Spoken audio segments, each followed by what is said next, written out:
The room echoed with whispers. Is she serious? She looks like she just walked off the street. But under the chandeliers and cruel smiles, that woman didn't flinch. Her hands were trembling, yes, but her eyes burned with something the rich will never understand. That night, while they danced and celebrated, she made herself a quiet promise. One day, they would all remember the name of the woman they once called worthless. Before we jump into today's story, take a moment to share where you're watching from. We love seeing how far our stories reach and connect with amazing viewers like you. And if you haven't already, make sure to subscribe so you never miss the next surprising turn in our journey. Now, get comfortable and let's dive into a tale that will leave you inspired and intrigued. The envelope was white, elegant, and cruel. My ex-fiancée was getting married, and she'd invited me to watch her happiness. The paper smelled faintly of lavender, the same scent she used to wear when she said she loved me. Now it only smelled like mockery. I stared at the gold lettering with love, Olivia and Charles, and felt a flash of something I hadn't felt in years: humiliation. The city glowed beyond the glass walls of my office. The skyline of Seattle reflected across the polished floor like a mirror that mocked me. I had everything: Lancaster Group, the penthouse, the power, and still, one invitation had managed to slice through it all. "Looks fancy," my assistant said when she brought my afternoon coffee. I smiled thinly. "It's not fancy, it's war." Damon Carter walked in without knocking, as he always did. Old friend, old trouble. He picked up the envelope, whistled low. "Your ex knows how to twist a knife. Are you going?" I forced a laugh. "And show up alone? She'd love that. The man she left behind, still licking his wounds." "Then don't go alone," he said, leaning against the desk. "Show her you've moved on. Make it unforgettable." Unforgettable. The word echoed after he left. It wasn't enough to attend. I had to own that room again, make her question every decision she'd made. When the office emptied and the night lights dimmed, I drove without direction through downtown. The rain had stopped, leaving the streets shining like liquid glass. That's when I saw her, a young woman sitting on the curb in front of a closed cafe, knees drawn to her chest, a paper cup by her feet, hair tangled, coat too thin for the weather. But it was her eyes that stopped me, defiant, not pleading. I parked. Curiosity, not pity, made me step out. "Do you need help?" I asked. She didn't even look up. "Do you need to feel better about yourself?" Her tone was sharp enough to draw blood. I almost laughed. "I'll pay you to come to an event." "Then?"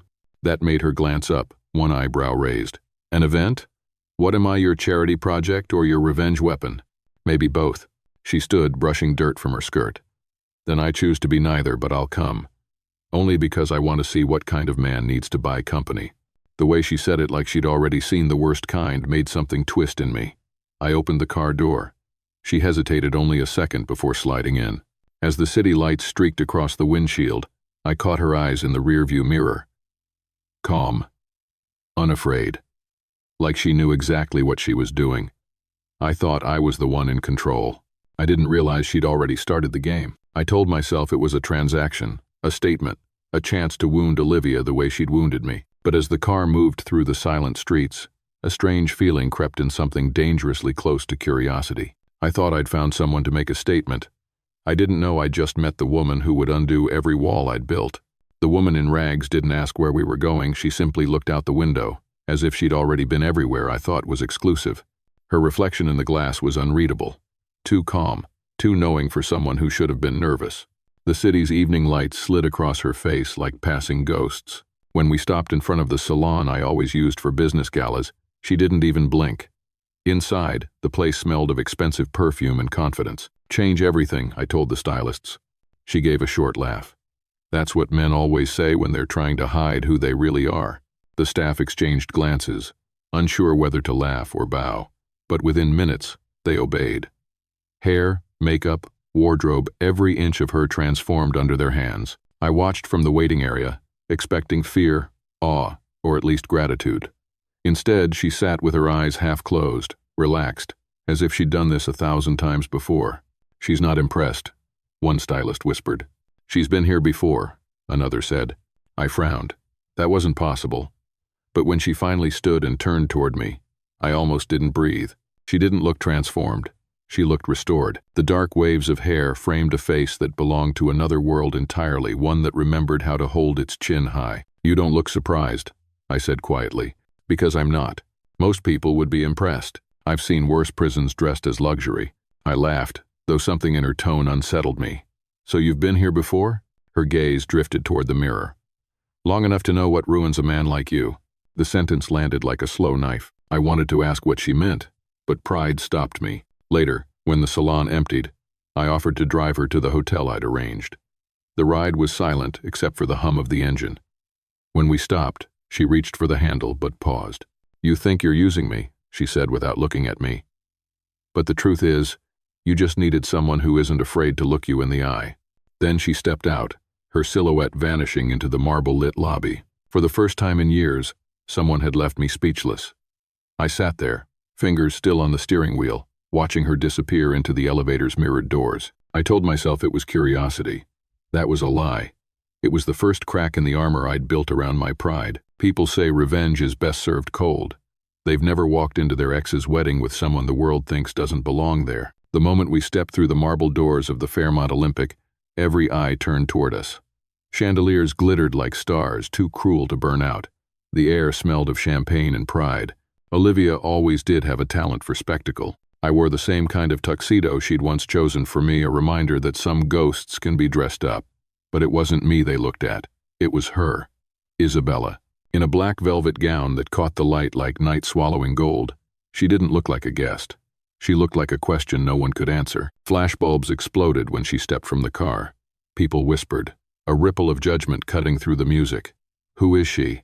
Where did he find her? I could almost hear Olivia's laughter behind the curtain. She'd wanted to humiliate me by comparison. Instead, she froze the moment she saw us walking in together. "William," she said when we met near the stage, her smile poised, her eyes calculating. "I didn't expect you'd come." "Neither did I answered. "But I brought a reason to." Olivia's gaze flicked to Isabella, who extended her hand with a calm that bordered on defiance. "A pleasure," Isabella said. "I've heard a lot about you." Her tone was silk wrapped around steel. Olivia's lips tightened as she shook her hand. The crowd moved like a tide, forming small islands of gossip. I caught snippets of murmurs, the familiar buzz of wealth feeding on scandal. When I turned to speak with a group of investors, Olivia drifted toward Isabella like a moth, pretending not to care about the flame. I watched from a distance as Olivia leaned in, her smile too sweet. "You look familiar," she said. "Maybe you've seen me somewhere you'd rather forget," Isabella replied without blinking. The color drained from Olivia's face. She excused herself with a brittle laugh. I wanted to ask what that meant, but the band struck up a slow waltz, and Isabella was already turning to me. "Dance with me," she said. The room seemed to inhale. Olivia's new husband froze mid-conversation. Cameras shifted. I placed my hand on Isabella's back, and the music carried us across the floor. Every movement felt rehearsed, though we'd never practiced. Her eyes met mine, steady, unreadable. "Why are you doing this so effortlessly?" I asked. "Because this used to be my world," she said softly, "before people like her ruined it." The words hit harder than the rhythm beneath our feet. She moved with a precision that wasn't learned. It was remembered. When she leaned close, her voice was low enough for only me to hear. "Don't look now, but she's watching every step. Let her wonder who I am. That's the first lesson in power, make them guess." I glanced toward the head table. Olivia's smile was stiff, her fingers gripping her glass too tightly. For the first time that night, she looked afraid. The waltz ended, applause filling the air like static. Isabella curtsied slightly, and for a fleeting second, pride flickered in her eyes. Pride, or maybe revenge. I wasn't sure which. As we walked off the floor, she brushed past me, leaving the faint scent of jasmine and defiance. I looked around the glittering hall, the laughter, the money, the perfect illusions, and realized I was no longer sure who was pretending anymore. I had brought her here to make someone jealous. Instead, she made me see what control really looked like. By the next morning, I knew one thing for sure: she wasn't who she said she was. The problem was, I didn't know if I wanted the truth. The party's aftertaste still lingered. Perfume, lies, and something electric I couldn't name. But the look in Olivia's eyes when Isabella spoke, it wasn't confusion. It was recognition. That terrified me more than anything. At the office, the city outside my window moved like a machine, predictable, obedient. I picked up the phone and called my private investigator. Her name's Isabella, I said. Find everything you can. Hours later, the call came back. No records, no address. It's like she doesn't exist. Then find where she erased herself from. And while I was digging, somewhere across the city, she was sitting on the edge of her hotel bed, removing her earrings one by one. In the mirror, the woman from the ballroom vanished, leaving only someone quieter, older than her face. Her phone buzzed. A message flashed across the screen. He's digging. Be ready. She deleted it without hesitation, staring at her reflection until her eyes stopped trembling. So it begins again, she whispered. That evening, I went to see her. She opened the door before I could knock, as if she'd been expecting me. Who are you, really? I asked. Someone who knows how fast a world like yours can collapse, she said. You talk like you've lived it. I've survived it. I searched her face for a lie, but all I found was exhaustion. When I left, she didn't try to stop me. The elevator doors closed, and I felt the strange ache of walking away from a mystery that wasn't finished with me yet. Back at my office, the city lights blurred through the rain. My phone rang again. We found something, the investigator said. Her name isn't Isabella whatever. It's Isabella Dio. Her father, Richard Dio, CEO of Dio Construction. Bankrupt. Suicide. All connected to Harrington Holdings. For a moment I couldn't breathe. Olivia Harrington. Of course. I saw it all again, the wedding, the smile, the way Isabella moved through that room like she'd been rehearsing for this moment her whole life. So that's why she didn't flinch, I murmured. The next day, at a business event, I crossed paths with Olivia. She was radiant, untouched by guilt. When I approached, her smile faltered. You ruined more than just lives, didn't you? I said quietly. Her eyes hardened. You have no idea what you're talking about. Not yet, I replied, but I'm starting to. As I walked away, the sound of my own heartbeat filled the silence between us. I'd invited chaos into my life, and it came wearing a borrowed dress. But maybe chaos was exactly what I needed to see the truth. Two people ruined by the same woman don't meet by accident. They meet because fate wants to finish what betrayal started. The rain drummed against the windows of my office, steady and relentless, like time refusing to heal what it once shattered. Isabella sat across from me, her posture straight, her eyes fixed on the files between us. The words Dio Construction were printed across the top letters that had destroyed a family, a company, a name. We had spent hours in silence, both reading, both pretending not to notice the weight in the room. The only sound was the hum of the city outside and the slow flipping of pages. She destroyed more than love, Isabella said finally. Her voice was quiet but sharp enough to cut glass. She destroyed lives. I looked up from the documents. Olivia ruins things she can't control. That's her nature. Then maybe it's time someone reminded her that control isn't permanent. We went through the numbers line by line, tracing transfers, false invoices, and signatures that no one dared to question back then.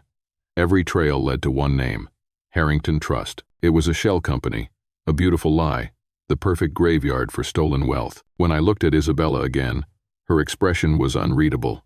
You sure you want to do this? I asked. This won't end clean. She met my eyes without flinching. It's not revenge if it's justice. Lightning flashed outside, casting our reflections against the glass wall, two people bound not by affection but by damage. Still, in the flicker of light, I caught something in her face I hadn't seen before. Peace. The kind that comes from finally naming the enemy. Hours passed. She stayed focused, reading, highlighting, marking notes in the margins. The confidence in her movements fascinated me. I'd built an empire out of dominance, yet this woman, who had nothing, moved as if she owned the truth itself. When the power cut out suddenly, the room sank into darkness. I found a flashlight, but she waved it off. Leave it, she said. Moonlight spilled through the glass, silvering her face, her hands, the mess of papers between us. You know, I said quietly, power is addictive. So is truth, she replied. For a long time we sat there, the city's glow painting faint halos on the walls. No more words, just the strange rhythm of two people who had stopped pretending they were on opposite sides. The next morning we met a man named Joseph Clark, a retired accountant who used to work under Olivia. He lived in a small apartment that smelled of dust and fear. When Isabella showed him one of the documents, his hands trembled. She made me sign them, he whispered. Olivia, she said it was temporary, but when the investigation started, it was Richard Dio's name on the line, not hers. Isabella froze, her knuckles whitening around the paper. "She framed my father." The old man nodded. He tried to fight it, but they ruined him before he could speak. Her eyes shone, but her voice remained steady. I always knew she smiled too easily. I stepped closer, resting my hand on her shoulder. "We'll make her pay." She turned to me, the faintest hint of a smile breaking through. "No, William, we'll make her remember." The rain outside had stopped. The world felt oddly still, like the moment before a storm decides to return. In a city of masks, we were the only two people no longer pretending. Love doesn't die in silence, it dies in headlines. The morning after our alliance was born, my name was splashed across every screen in Seattle. William Lancaster's new lover, daughter of the man who ruined his fiancée's family. The photos were brutal. Me stepping out of my car, Isabella leaving the hotel, her hand brushing against mine in a frame that looked almost intimate.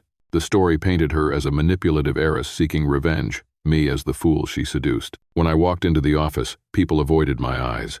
Conversation stopped mid-sentence. The boardroom was already filled when I arrived, faces grim, phones buzzing. "Damage control," someone muttered. "We can't afford this scandal." And, by noon, I couldn't take it anymore. I called her. "You played this well," I said. My voice came out colder than I intended. There was confusion on the other end. "What are you talking about?" I dropped the newspaper on my desk. "You used me to get back at her." She went silent. When she finally spoke, her tone cut deep. "You think I'd crawl through hell just to humiliate you?" "I think you've done worse to survive," I said. The line went quiet. When I looked up, she was standing in the doorway. Rain clung to her hair, her coat, her lashes. She walked forward, placed the newspaper in front of me, and said, "You wanted proof I wasn't who you thought. Congratulations. You got it." Then she turned and left. The door closed like a verdict. For the first time in a long while, the office felt too big, too hollow. Damon arrived minutes later, holding his phone. "You're doing exactly what Olivia wants," he said. "She planted that story. Every photo, every word, it's her play." My stomach twisted. "How do you know?" "She called the same journalist who covered her wedding." I checked. I stared at the empty doorway. My pride, my suspicion, it all looked like her victory now. I left everything behind: the board meeting, the investors, the image, and went to find Isabella. But by the time I reached her hotel, the room was empty. On the nightstand sat a folded note in her handwriting. "You wanted proof I wasn't who you thought. Now you have it." Outside, the rain had started again, harder this time. Somewhere near the harbor, Isabella walked alone under the streetlights. Her phone buzzed with an unknown number. "You don't belong in this world. Leave before you disappear like your father." She deleted it and kept walking. The wind caught her hair, the lights flickered across the water. "I already disappeared once," she whispered. Back in my office, the phone rang again, my investigator, breathless. "It's Olivia. She bought the story, and someone's following Isabella." The words hit like a punch. I grabbed my coat, ran through the rain, and hit the street. The city blurred past the honking horns, the neon signs, the storm swallowing the skyline. Through the windshield, the reflection of a billboard flashed above me. "Truth is never free." The woman I doubted was now the one in danger, and I was the fool who put her there. For the first time in years, I wasn't the one people looked up to. I was the man running through the rain, praying I wasn't already too late. The streets of Seattle blurred into streaks of gray and red as I sped toward the harbor. The phone pressed to my ear. The detective's voice crackled through the static. "She's still there, near Pier 49, but someone's following her." I pressed harder on the gas. The wipers fought against the downpour, but I could barely see. Every second felt stolen, borrowed from a clock I'd ignored too long. Pride had always been my armor. Now it was the chain dragging me through the storm. At the dock, Isabella moved fast, her coat soaked through, her hair whipping in the wind. The pier was almost empty except for the shadows behind her, two men closing in, the kind Olivia would hire to frighten, not to talk. When she glanced over her shoulder, they quickened their pace. I parked the car and ran, shouting her name. She turned, startled, just as one of the men reached for her. I lunged forward, grabbing her arm, pulling her back. The car that came from nowhere screeched across the wet pavement and slammed into the railing where she had been standing. The impact echoed across the water like thunder. Pain exploded in my shoulder as we fell. Isabella clutched my face, her hands trembling. "Why would you risk your life for me?" "Because losing you hurts more than dying," I managed, my breath shallow. the taste of rain and blood mixing in my mouth. The headlights faded. The men disappeared into the dark. We stumbled into an abandoned warehouse nearby, the walls dripping, the air thick with rust and salt. I tore a piece from my shirt to bandage my wound, but she pushed my hand away, wrapping it herself. "You thought I was just another liar," she said quietly. "I thought I was protecting myself," I replied. "Turns out I was protecting the wrong person. And now? Now I protect you, whether you want me to or not." She didn't answer. Her eyes met mine, fierce and fragile all at once. Outside, the storm softened to a whisper. Inside, time slowed until even our breathing seemed too loud. When dawn came, light broke through the broken windows, gold and gray bleeding together. Isabella touched the bandage on my shoulder. "You'll have a scar." I were. "Good," I said. "Something to remind me what pride costs." We sat there, two fugitives from the same lie, bound by pain that somehow felt like clarity. Then I reached for my phone and called Damon. "Gather everything we have on Olivia. Every document, every witness. I'm ending this today." Isabella caught my wrist. "Don't destroy yourself for me." I met her eyes. "I'm not destroying myself. I'm finally doing something worth it." "How many?" She looked away, but I saw the tremor in her lip before she turned toward the window. The rising sun painted her face in pale gold, her eyes red from sleeplessness. In that broken warehouse, with blood on my sleeve and her hand in mine, I finally understood what it meant to kneel not before power, but before love. She built her empire on silence. We decided to break it with evidence, witnesses, and a truth that no money could bury anymore. The night of the Harrington Charity Gala shimmered with artificial light. Photographers lined the red carpet, cameras flashing like gunfire. Inside, crystal chandeliers bathed the ballroom in a false glow. The city's elite floated between tables, laughing, drinking, unaware that the ground beneath their perfect world was about to give way. Olivia stood on stage, radiant in a silver gown, her voice smooth as glass. "Trust," she said, "is the foundation of business, of family, of legacy." The audience applauded. She smiled, basking in the lie. Then, William Lancaster took the stage. "I'd like to add something about trust," I said, my tone steady, polite. The crowd hushed. I felt Isabella beside me, her presence quiet but unyielding. The lights dimmed slightly, and on the massive screen behind us, images flickered to life bank statements, forged signatures, voice recordings. The truth she thought buried began to speak. At first, Olivia laughed. "This is absurd, fabricated." "Oh," I stepped closer to the microphone. "Then explain this," I said as the audio played her own voice ordering false transfers, her laughter bleeding through static. A ripple moved through the crowd. The first murmur of disbelief, then the hum of anger. Cameras rose like weapons. Flash after flash ignited the room. "This is fake," she shouted. "No," Isabella said as she moved forward, her voice steady. "This is my father's signature, the one you forged to save yourself." "Hell." The crowd turned as one. Olivia's poise cracked. Her perfect smile faltered. "You have no proof this wasn't." The words died when two uniformed officers appeared near the back doors. The prosecutor stepped forward, papers in hand. "Olivia Harrington, you're under arrest for corporate fraud, embezzlement, and obstruction of justice." Chaos erupted. Reporters surged. Olivia lunged toward me, gripping my lapel with shaking hands. "You think this makes you a hero? You'll drown with me." End of 40. I looked her in the eye. Then we drowned clean. They pulled her away, her screams dissolving into the roar of the crowd, the flash of cameras painting her fall in blinding light. The empire she'd built on deceit collapsed in a single breath. When it was over, silence settled heavy as dust. Isabella stood by the glass wall, the city beyond reflecting in her eyes. I approached, my shoulder still aching beneath the bandage. "It's over," I said. She didn't turn. "No," she whispered. "It's just finally fair." Tears slid down her cheeks, not of anger, but release. I reached for her hand. "You deserve peace now." She looked at me, the faintest smile breaking through. "So do you." Outside, the sirens faded into the night. Reporters called my name as we walked toward the exit, flashes still burning in the corners of my vision. One voice rose above the rest. "Mr. Lancaster, are you in love with her?" I paused. Isabella's hand tightened around mine. I faced the cameras. "I've been in love with her since the day she looked at me and didn't see money." A murmur swept through the crowd, a rare sound of silence following truth. The woman who lost everything had just won her name back. And somewhere in that victory, I found the part of me I'd been missing all along. Justice is loud when it arrives, but peace always comes quietly, when the world finally stops asking what happens next. Morning found Seattle wrapped in a thin veil of mist, the kind that softens edges and forgives skylines. I stood by the window of my penthouse, a dozen front pages spread across the table, our names threaded through every headline like a rumor that refused to die. "The millionaire who redeemed a fallen heiress," one of them read. I huffed a laugh that tasted like metal. Redemption sounds easier when it's in print. The balcony door slid open. Isabella stepped in barefoot, hair damp from fog, a coffee cupped in both hands as if heat alone could anchor the day.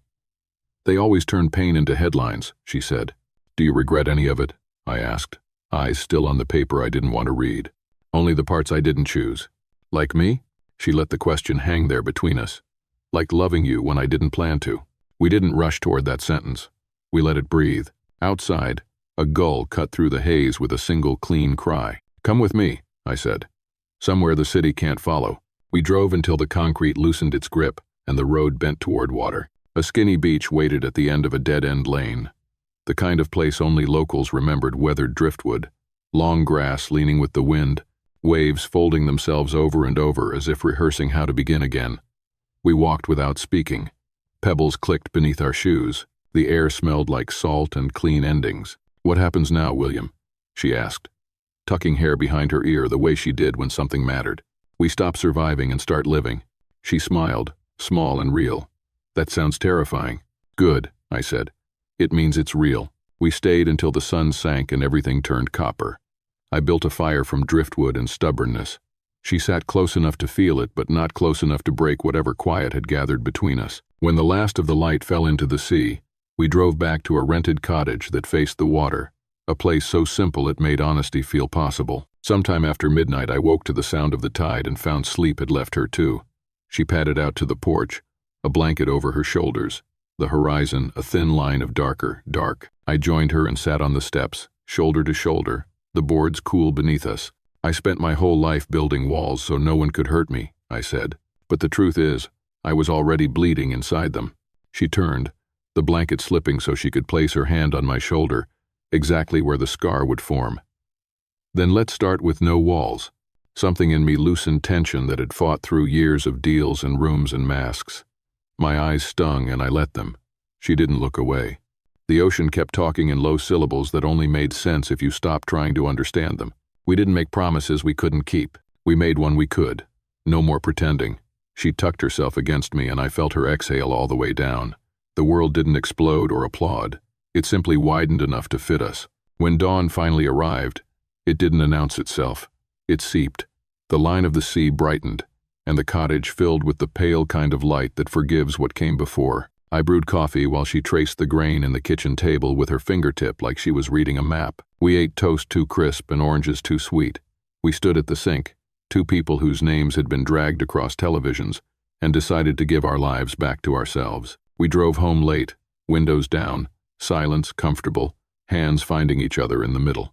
In the elevator, mirrored walls returned us to us without the crowd, without the flash. She leaned her head to my shoulder, and I let mine rest on hers. The night didn't need fireworks. It had something rarer, a quiet promise between two people who finally stopped fighting what they felt. Some stories end with revenge.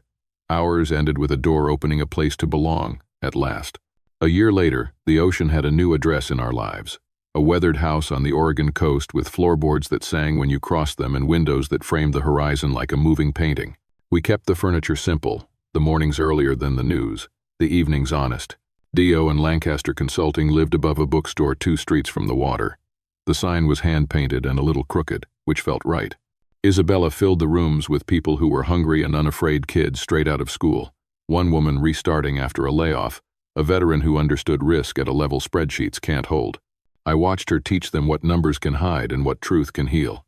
"We don't just build wealth here," she told the team one Monday, standing by a whiteboard ghosted with old ideas. "We rebuild people's faith in it." I nudged the door open with my elbow, 2 coffees balanced in one hand. "You sound more terrifying than any CEO I've met." She took the cup, eyes dancing. "Good. Keeps them humble." We laughed the kind of laugh that lasts past the moment. I'd learned that love wasn't an event. It was maintenance. It was showing up with coffee and showing up without answers. It was letting the day be ordinary and sacred at the same time. At night, the house settled around us like a held breath. We cooked badly and ate gratefully. Some evenings she drafted policy frameworks at the kitchen table while I answered emails and pretended I wasn't watching her. Other nights we left the lights off and listened to the water work on the shore. I used to think success was owning everything, I told her, forehead resting against the cool glass of the back door while the moon lifted itself over the edge of the world. Now I realize it's having something you'd never sell. Peace isn't something you buy, she said, stepping behind me and sliding her arms around my waist. You earn it by losing what once mattered too much. I'm the one. We stood there, our reflections layered over the night, and I felt the old rooms inside me, boardrooms, ballrooms, war rooms, empty out and make space. On a rainy Saturday, she pulled a small box from the back of the closet, the cardboard gone soft with time. Inside, beneath a folded scarf, lay a photograph. Her younger self standing beside her father outside Deo Construction, both of them squinting into sunlight. On the back, in a steady hand, he had written, "If you ever lose everything, start again, just never lose yourself." She slid the photo into a simple frame and set it on her desk at the office. "What are you thinking?" I asked. "That we didn't start over," she said. "We just came home." Spring found us at the shore most afternoons. I taught a rowdy group of neighborhood kids how to read the wind, how to trust a sail, how to tip and not panic. They tried to call me Mr. Lancaster until Isabella bribed them with cookies to call me Will. She sat on a striped blanket nearby, hair pulled up, pencil between her teeth, sketching outlines for a scholarship fund we were building for students with big minds and small chances. Sometimes she waved me in early and handed me a page dotted with ideas and arrows. Sometimes I dragged her to the waterline and made her promise not to check her phone for an hour. We were terrible at keeping score and perfect at making truce. On the anniversary of the night everything changed. We drove north to the little beach where we'd first learned how to be quiet together. The driftwood had shifted. The sky hadn't. We walked until our footprints braided, and the conversation became the kind even the wind respects. "You ever miss the noise?" I asked. "Sometimes," she said. "Then I remember how much it cost." We went home by the long road. I grilled fish we almost burned. She rescued dinner with lemon and stubbornness. After, we took our coffee to the back steps and watched the light do that thing it does right before it leaves, make everything look a little truer. Down on the sand, the kids shouted and pointed at a boat I'd left beached too high. I jogged down to help them nudge it toward the water, their laughter ricocheting off the tide. When I glanced back, Isabella was at the table on the deck, hair loose, pen moving, the framed photo of her father catching the last, thin slice of Sunday. Wind lifted, playful, threading through the dune grass and the edges of her notes. She pressed a palm to the papers and looked up, past me, past the day, to whatever horizon belonged to her alone. Then she smiled, quiet and entire. He found his heart. I found my peace. Maybe that's what home really is, a place where both can exist. Maybe the real victory in life isn't about proving others wrong, but about learning to live right with yourself. Every ending, no matter how heavy, can still lead to light if you dare to keep walking. How do you feel today? Tell me below in the comment. And if you believe in stories that turn pain into purpose, hit subscribe so you don't miss the next one.